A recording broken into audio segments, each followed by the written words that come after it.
એક વાતની એક જ વાત કે અમારા ખેતરમાં અમારે થાંભલો અમારે જમીન વેચવી નથી, અમને ભાડું આપે અને વાયરનું ભાડું અલગ આપે, ધારાસભ્યોને પેન્શન મળે, આજે મંજૂરી આપી એને પગારને પેન્શન મળે, સુપ્રીમ કોર્ટના જજોને, હાઈકોર્ટના જજોને, રાષ્ટ્રપતિઓને, ગામનો નાનો પટારો હોય એને પેન્શન મળે.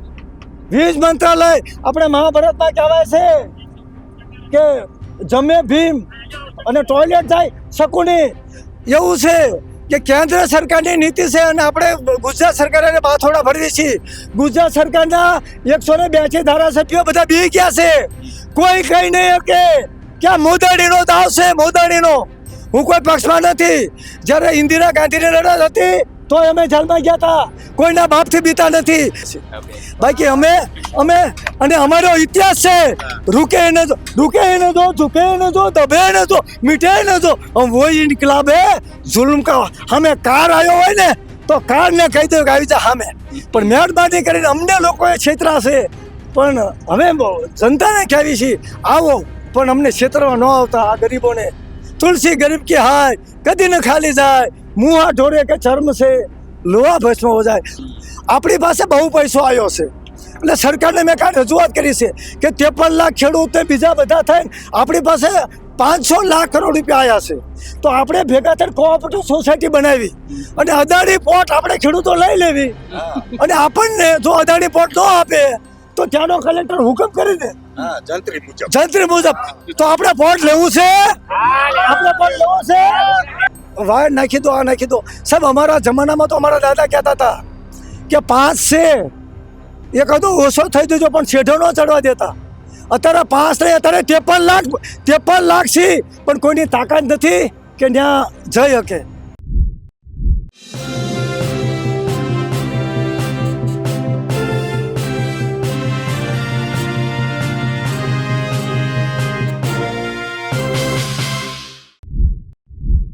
ન્યૂઝ પોર્ટલના ફેસબુક પેજને ભારત સરકારે ભારતમાં બેન કરી દીધી છે, પણ એ અવાજ અમારી નહીં. અમે તો એક માધ્યમ હતા સામાન્ય લોકોનું, ખેડૂતોનું અવાજ બનવા માટે.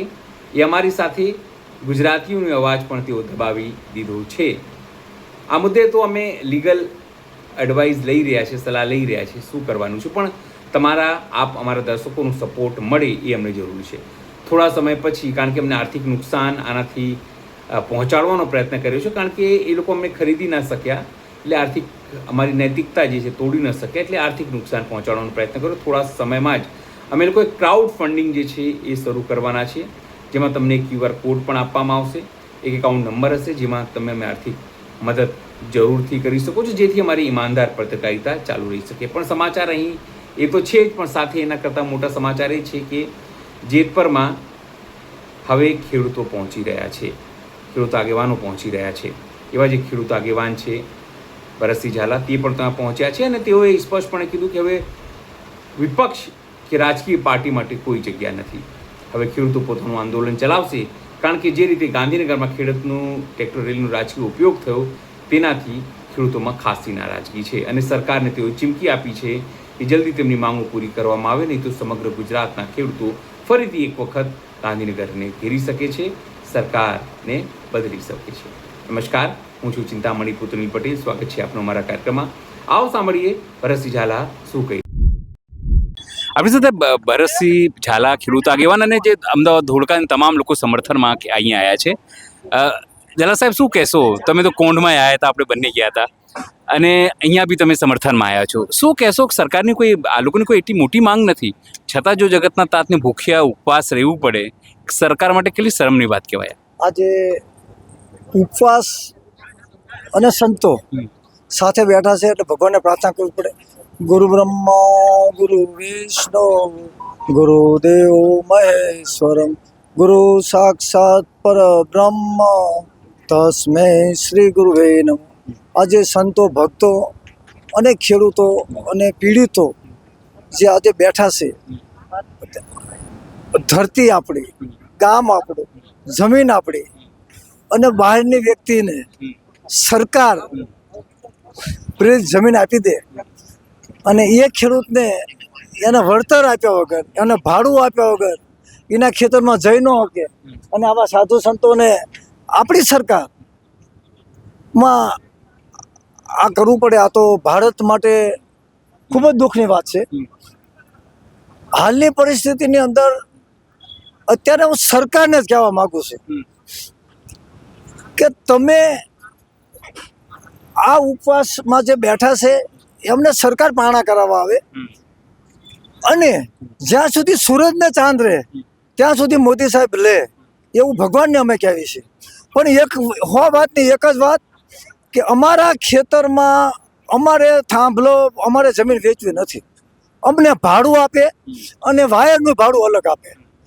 ધારાસભ્યોને પેન્શન મળે, આજે મંજૂરી આપી એને પગારને પેન્શન મળે, સુપ્રીમ કોર્ટના જજોને, હાઈકોર્ટના જજોને, રાષ્ટ્રપતિઓને, ગામનો નાનો પટારો હોય એને પેન્શન મળે. તો તમે આ થાંભલા નાખો, વાયર નાખો, અમે વિરોધ કરતા જ નથી. પણ એક થાંભલા દીઠ માસિક 50,000 રૂપિયા ભાડું અને કોરિડોર જે છે એનું 1 મીટરે 1,000 રૂપિયા ભાડું આપો. જ્યાં સુધી અમારા છોકરાની પેઢી દર રહે ત્યાં સુધી અમારી બેઠક આવે એ કહેવા માટે અમે આવ્યા છીએ. અને આજે દુઃખનું કારણ થાય ત્યારે જ્યારે સોમનાથનું મંદિર લૂંટાણું ત્યારે હજારોની સંખ્યામાં લોકો ઉમટી પડ્યા હતા. આજે દુઃખની વાત થાય છે, આજે સોમનાથ નથી લૂંટાતું.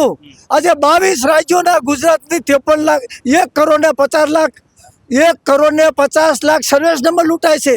અને આગામી દિવસોમાં હું આ સંતો ભક્તો મહંતોને આગેવાનોને કહું છું કે આ લડત બહુ લાંબી છે. હજી આપણે આપણા ખેતરની માટી અને આપણું લોહી લઈ જેને રાજપત્ર બહાર પાડ્યું છે એ દિલ્હી, જેને રાજપત્ર વીજ મંત્રાલયમાં પણ ગામની માટી, ખેડૂતોનું લોહી સાથે આ રાજપત્ર રદ કરવા માટે આપણે આ લડત ગુજરાતની નથી.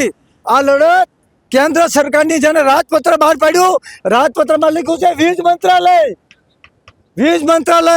આપણે મહાભારતમાં કહેવાય છે કે જમે ભીમ અને ટોયલેટ જાય શકુની. એવું છે કે કેન્દ્ર સરકારની નીતિ છે અને આપણે ગુજરાત સરકારને બાથોડા ભરીએ છીએ. ગુજરાત સરકારના 182 ધારાસભ્યો બધા બી ગયા છે. કોઈ કઈ નહીં કે ક્યાં મોદાણીનો દાવ છે, મોદાણીનો. હું કોઈ પક્ષમાં નથી. જ્યારે ઇન્દિરા ગાંધીની લડત હતી તો અમે જેલમાં ગયા હતા, કોઈના બાપથી બીતા નથી.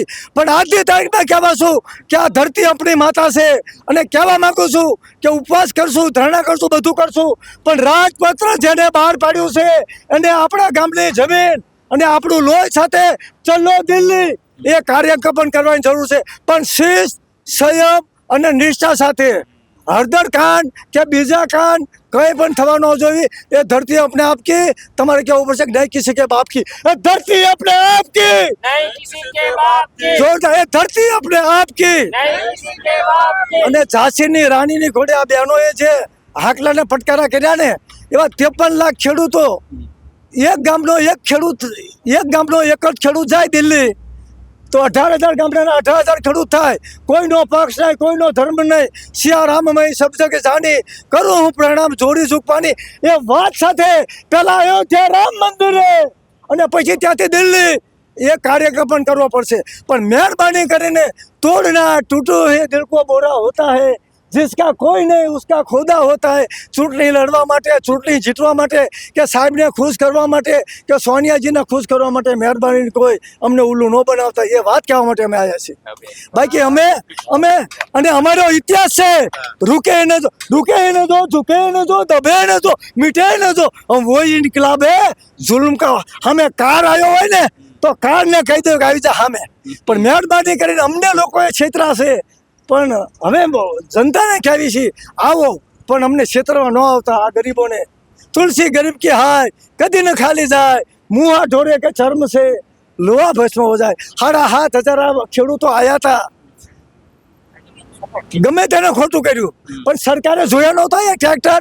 તો સરકારમાં સંવેદના, સહાનુભૂતિ અને માનવીય અભિગમ હોત, સરકારે ટ્રેક્ટર જોયા હતા. અને જો સરકારે આ ટ્રેક્ટર જોયા હોય તો સાંજે ઠરાવ કર્યો હોય કે ગુજરાત સરકારનો ઠરાવ કરવામાં આવે છે કે વીજ પોલ દીઠ માસિક 50,000 રૂપિયા ભાડું અને કોરિડોરના 1,000 રૂપિયા. અદાણીનું જે એરપોર્ટ છે એમાં અડધી કલાક ગાડીનું 150 રૂપિયા ભાડું લે છે. આપણી પાસે બહુ પૈસો આવ્યો છે એટલે સરકારને મેં કાંઈ રજૂઆત કરી છે કે 53 લાખ ખેડૂત બીજા બધા થઈને આપણી પાસે 500 લાખ કરોડ રૂપિયા આવ્યા છે, તો આપણે ભેગા થઈને કોઓપરેટિવ સોસાયટી બનાવી અને અદાણી પોર્ટ આપણે ખેડૂતો લઈ લેવી, અને આપણને જો અદાણી પોર્ટ ન આપે તો ત્યાંનો કલેક્ટર હુકમ કરી દે જંત્રી મુજબ, તો આપણે પોર્ટ લેવું છે, આપણે પોર્ટ લેવો છે, તો એ કહેવાની ત્યાં રાખશું. દોસ્તો, આ લડત મારી તમારી ને આપણા સૌની છે અને 22 રાજ્યોની છે. સરકાર અને રાજકીય પક્ષો આપણને ઉલ્લુ બનાવે છે, એમનો સુચારુ ઉપયોગ કરવાનો, પણ એ કૂવામાં નાખે તો આપણે કૂવામાં નહીં પડવાનું, એમને કૂવામાં નાખવાના રાંઢું ખેંચી લેવાનું. આઝાદીના 53 વર્ષ પછી આ આઝાદી જૂઠી છે, લૂંટેરોનો ચાંદી છે. સરદાર ભગતસિંહ શહીદ ભગતસિંહને ફાંસીના આગલા દિવસે યુવાનો ભગતસિંહને વાંચો. ભગતસિંહને જ્યારે ફાંસી થઈ ત્યારે આગલા દિવસે જજે પૂછ્યું કે આઝાદી એટલે શું, ત્યારે ભગતસિંહે કીધું તું અમે 28 કરોડ લોકો ભેગા થઈને તો અંગ્રેજોને ભોંમાં નાખી દેવી, તમે તો હયાતી છો. પણ અમારો મુખ્ય મુદ્દો છે કે આ દેશના આર્થિક સંસાધનનો હિસ્સો ખેડૂતો, ગરીબો અને મજૂરીના હાથમાં આપવો જોઈએ. 1950માં આપણું બંધારણ બન્યું. અમે ભારતના નાગરિકો, કલમ 21 જીવન જીવવાનો અધિકાર, જીવન જીવવાનો અધિકાર કલમ 21 મુજબ. તે શું વડાપ્રધાનશ્રીને, રાષ્ટ્રપતિશ્રીને, 182 ધારાસભ્યોને ગામ પર ખબર નથી કે કલમ 21 જીવન જીવવાનો અધિકાર? તો ખેડૂતોનો જીવન જીવવાનો અધિકાર આ રાજપત્ર છીનવી ન શકે, તો આપણો અધિકાર છીનવી રાખે છે. તોય આપણે તો કહેવાનો મતલબ છે બહુ લડત લાંબી છે. ટોટલી આ દેશને વેચીને વંદે માતરમને ભારત માતા કી જય હું અને તમે બે કહેવી છીએ. અને 53 આખા ભારતના 1200 પક્ષો છે, બધા પક્ષોને ખબર નથી. લોકસભામાં કે સંસદમાં કે તમામ રાષ્ટ્રીય પક્ષો પાસે સુપ્રીમ કોર્ટના એડવોકેટો નથી. તો શું એક માત્ર રાજપત્ર આપણે રદ ન કરાવી શકવી? હું ભૂપેન્દ્રભાઈ પટેલ પાસે ગયો હતો, રિસ્પેક્ટ કરું છું, બેઠા અમારી સાથે, બધા મારી સાથે હતા. અમને એકલાને 40,000 મીટરમાં ગયું ને 69,000 નીલગિરી કાપી નાખી. 7 વર્ષની નીલગિરી અમારી સાથે છે. આમ મારી સાથે હતા, ભૂપેન્દ્રભાઈ પટેલ પાસે બેઠા, આપણે બધા રિસ્પેક્ટ કરે. કીધું સાહેબ ત્યાં લખેલું વન નેશન રાષ્ટ્ર વન ચૂંટણી, એક દેશ, હા વન બહુ નતો સાહેબ, તમને વિનંતી કરું છું, એક દેશ એક ખેતની નીતિ ન બને. આપણું ભારતનું બંધારણ કહે છે એકતા, સમાનતા અને ન્યાય. તો દેશના તમામ ખેડૂતોને વ્યાજબી ભાડું મળે એવું રાજપત્ર બહાર પાડો, તો 12 કરોડ ખેડૂતોને સીધો ફાયદો થાય. તો અમારે બેઠું પેન્શન મળે. આ જમીન આપણી એમનામ નથી રહી. આપણે દર પેઢી આપણા બાપા જોડા પહેરવાના નહોતા, ચંપલે પહેરવા નહોતા, લાલ ઘઉં ખાતા હતા. અને અત્યારે આ જમીન ટકે એ જમીન ઉપર એમ કે કલેક્ટર વાયર નાખી દો, આ નાખી દો. સાહેબ અમારા જમાનામાં તો અમારા દાદા કહેતા હતા કે 5 છે, એકાદો ઓછો થઈ જજો પણ શેઢો ન ચડવા દેતા. અત્યારે 5 નહીં, અત્યારે 53 લાખ છે, પણ કોઈની તાકાત નથી કે ત્યાં જઈ શકે. તો હું કોઈને ઉશ્કેરવા નથી માગતો, પણ જરૂર પડે તો આપણા જીવન જીવવા માટે ભારતીય બંધારણની કલમ 21 મુજબ જીવન જીવવાના અધિકાર માટે આપણે આગળ લડવું પડશે. કોઈના હાથા ન બનતા, કોઈના ડરતા નહીં. પણ પારણા કરાવે તો પારણા કરી લેજો, પણ પારણા કરાવવા આવે અને વયો જાય એનું ધ્યાન રાખજો. કારણ કે મેં તો બહુ પારણા કરાયા, કેટલાયના ધક્કા ખાતા, લાતો ખાતા, તોય થતા નહીં કામ. સંવેદનહીન સત્તાના જૂઠા વાગે ઢોલ. અહીં તો ચાલે છે પોલામ પોલ.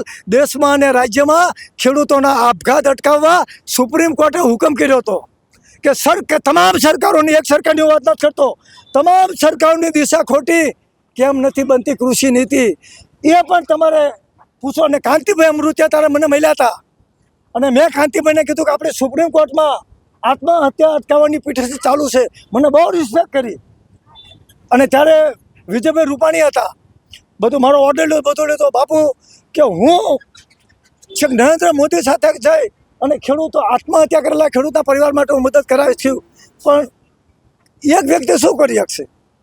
એટલે કહેવાનો મતલબ હજી આપણે સમજવાની જરૂર છે. મૂડી વાત હિન્દુ વાત અને મુસ્લિમવાદ. મોગલ સામ્રાજ્યમાં એક રાજાને બીજા રાજાને યુદ્ધ થયા હતા, પણ કોઈ ખેડૂતોની જમીન નહોતી લીધી. મોહમ્મદ ગંધીએ માત્ર મંદિર લૂંટ્યું હતું. આ તમારા ગામમાં જેતપુરમાં આવ્યો તો, મોહમ્મદ ગંધી જેતપુરમાં આવ્યો તો નમાઝ પઢવા, અલ્લાહુ અકબર અલ્લાહુ અકબર. આ કોંઢ ગામ જે મહારાણા પ્રતાપને બચાવવા વાળા માનસિંહ ઝાલા, જો એ ન હોત ને તો અત્યારે તમે બધા અલ્લાહુ અકબર કરતા હોત, નમાઝ પડતા હોત. એ માનસિંહ ઝાલાના ગામમાં વીજપોલ આવે છે. તો હવે શું આપણે અકબરની સામે લડાઈ આમની સામે લડી શકશું? કારણ કે એમની અરે બંદોબસ્ત છે. તો આની સામે નૈતિક મૂલ્યો અને કર્યા કર્મના બદલા તો ભોગવવા જ પડે. આપણે કાંઈ મુસલમાનને ગાડું દેતા હતા અને મુસલમાનનું ઘર તૂટે તો આપણે રાજી થતા હતા. પીપળ પાડ ખરતાન હસતી કુપડિયા મુજ વીતી તુજ વીતશે ધીરી બાપુડિયા. આ દશા આવી છે. અને હજી દશા સુધારવી હોય તો સુધરો. હજી બીજી તેલ લાઈન આવે છે અને 2045 સુધીમાં જય ભવાની જમીન જવાની. ભરતસિંહ ઝાલાની વાત સાંભળીને આપને શું લાગે છે જરૂરથી અમારા કોમેન્ટ બોક્સમાં કોમેન્ટ કરજો. શું અમારી યુટ્યુબ ચેનલ લાઈક કરો, સબસ્ક્રાઈબ કરો, બેલ આઇકન દબાવો. સાથે અમારી ઇન્સ્ટા પેજ અને નવા ફેસબુક પેજને પણ જરૂરથી લાઈક કરો અને તેને ફોલો કરો. અત્યારે માટે બસ આટલું જ. નમસ્કાર.